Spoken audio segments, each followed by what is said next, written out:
wala siyang paninindigan bilang isang lalaki na napakadali lang sa kanya na hindi niya kami puntahan, hindi niya kami siputin. Diretso umano sa upuan si Jeffrey Ariola Magpantay o alias Jepoy, sa loob ng isang conference room ng Balayan Municipal Police Station, sa Batangas City. Si Magpantay ang itinuturong isa sa mga pangunahing sospek ng nawawalang guro, at beauty pageant contestant na si Catherine Camilon.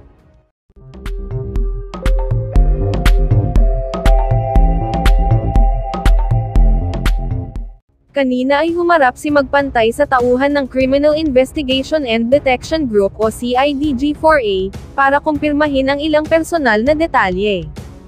Si Jeffrey Magpantay ang personal driver at bodyguard umano ni Police Major Alan De Castro, ang napag-alamang karelasyon ni Camilon, nakakatagpuin sana ng biktima bago ito mawala. Si Police Major Alan De Castro ay isa sa person of interests, o pangunahing sospek na sinampahan ng reklamo, kasama ang 3 tao na hindi pa nakikilala. Si Magpantay rin ang itinuturo ng 2 testigo, na nanutok umano ng baril sa kanila, nang makita nilang inililipat ng 3 lalaki sa isang pulang SUV, ang isang duguang babae, na pinaniniwalaang si Catherine Camilon. Inabisohan si Magpantay ng kanyang abogado, na huwag sagutin ang anumang tanong, na may kinalaman sa kinakaharap na reklamo, kaugnay sa pagkawala ni Catherine Camilon. Sinubukan umano ng media si Magpantay na hingan siya ng pahayag, kung bakit gusto niyang magpakustodiya sa Balayan Municipal Police Station, ngunit imbes na sumagot, ay tumalikod ito at umalis sa media. Kusa umanong sumuko si Jeffrey Magpantay sa Balayan Municipal Police Station, noong Martes, January 9, 2024, kasama umano ang kanyang live-in partner. Ayon sa report ng pulisya, pinili umano ni Magpantay na magpakustodiya sa PNP, para madali lamang mahagilap sa investigasyon, ng reklamong kinakaharap ngayon laban sa pamilya Camilon. Kahapon po kasi pumunta sila dito, kinuha po nila yung personal record po ni Jeffrey Magpantay. So after po noon, meron pa rin po silang siguro na hindi po clear sa kanila yung data po na nakuha nila. So bumalik po sila para i-clarify po yung mga data po na nakuha nila nung kahapon. Magmula kahapon, wala pang kaanak na dumadalaw kay Jeffrey Magpantay, maliban daw umano sa hindi nagpakilalang lalaki, na naghatid ng pagkain sa kanya. Hindi rin siya nagbibigay ng anumang impormasyon, sa tanong kung may nalalaman nga ba siya, sa pagkawala ng beauty pageant contestant na si Catherine Camilon. Nilinaw naman ng mga pulis, na hindi nakakulong si Jeffrey Magpantay, dahil wala pang kasong naisasampa sa kanya. Pa rin po lumalabas po na warrant of arrest kasi ongoing pa rin po yung preliminary investigations sa case po niya na hinaharap ngayon. Hindi po namin siya ma-treat na as criminal po. Yung detention po, hindi rin po namin siya pwedeng isama po sa detention facilities po ng Balayan Municipal Police Station. So, nag-i-stay po siya sa isang room po na inalat po namin sa kanya. At yun po yung minomonitor naman po, sinusupervise naman po ng PNP personnel po namin para po ma-ensure din po yung safety po ni Mr. Jeffrey Magpantay. Meron ba siyang threat daw? Wala naman po siyang nabanggit, sir. More on personal preference niya dito, since yung family niya nga po ay dito po nag-i-stay malapit. Samantala, nagpatuloy naman ang preliminary investigation sa kaso, sa Batangas Prosecutor's Office. Dumating umano ang pamilya ni Catherine Camilon sa second preliminary investigation, at ikinatuwa ng mga ito ang paglutang ni Magpantay, na kusa umanong sumuko sa kapulisan. Hindi naman uli nagpakita si Police Major Alan De Castro sa pagdinig, at naghain lang ng counter affidavit ang kanilang kampo. Hindi nakadalaw si Major De Castro because of a fever, but the filing of the counter affidavit was filed properly. Legal naman yun, pumirma siya sa ibang prosecutor.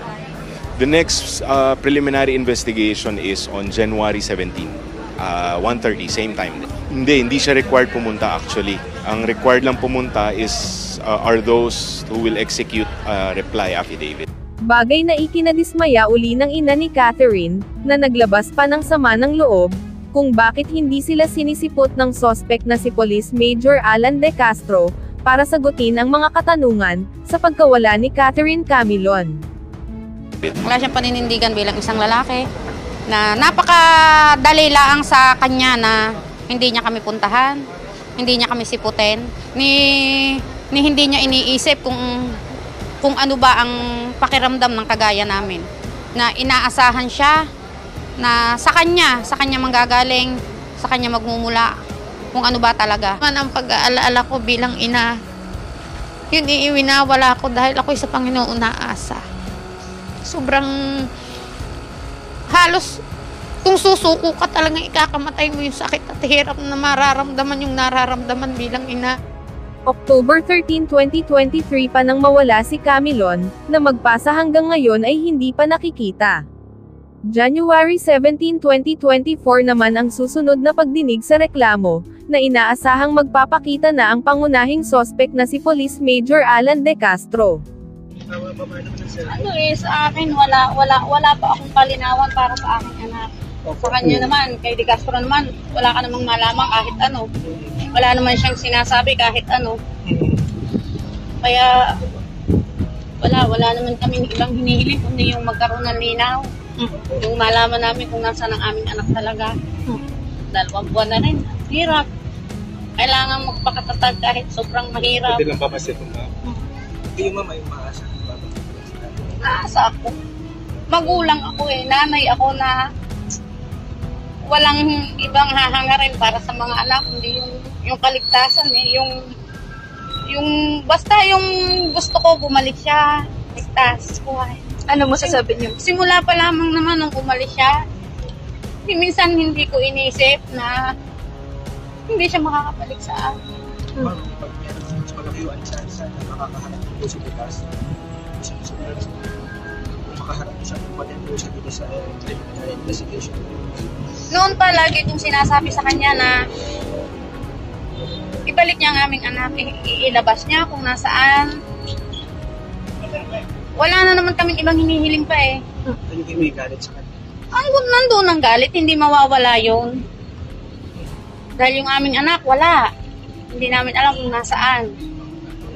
Wala namang ibang sinasabi, kundi talagang siya ang may alam. Maglabanggit mo sa akin nung nag-usap po tayo sa inyong bahay, sabi niyo itong problema na ito ay hindi niyo dadagdagan kanya. Ibang problema na para bang hindi mo kayo magkakaso. Ito po ba itutuloy niyo? Itutuloy namin ito. So yun po, itatutuloy niyo sa video. Okay. Ma'am, ano po yung naasahan niyo po ngayon? Naharap ko ninyo. Ako sa totoo lang, hindi ko alam. Wala akong alam kung ano yung mangyayari. Dahil si De Castro, wala talaga siyang sinasabi kahit ano. Pero naasa ako na magkakaroon ng linaw, magkakaroon ng kaayusan. Yun lang naman yung magkaroon kami ng kahit kaunting yung sa isip ba magkaroon ng linaw. Nasaan ang aming anak. Salamat. Para sa iba pang karagdagang mga balita ng Senior Buzz, ay mag-comment lamang po, mag-like at mag-share sa video na ito, at huwag po nating kalimutang mag-subscribe sa aming channel. Maraming salamat po sa inyong panonood.